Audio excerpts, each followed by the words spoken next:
So, this is that one guy. We're at the sea, and today I'm going to give an honest review on the Southern train. I did my experience on it in the last video, and now I'm going to do an honest review. So, let's go.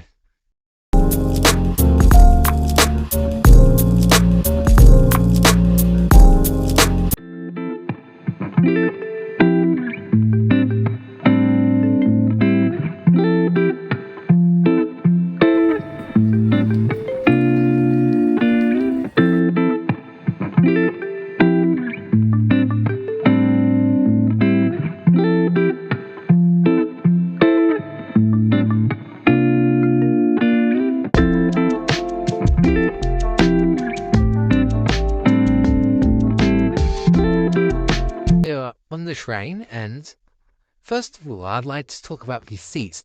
These seats are quite comfortable for me. The economy, I like them quite a lot. Please mind the gap between the train and the platform. Sorry about that. So yeah, that's 1 point to Southern. Next, I think there's quite a lot of space for cases, and that's buttons. What castle is this?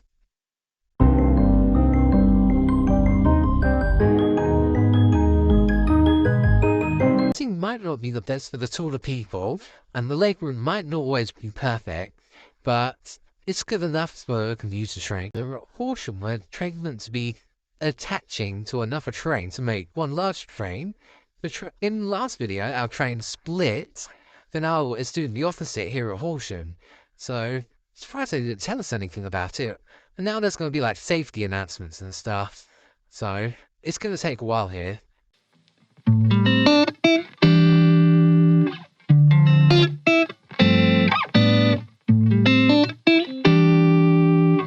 Then thank you for watching, everybody. That was a really quick review. I hope you enjoyed the video. Please remember to like and subscribe, and see you in the next video. Bye!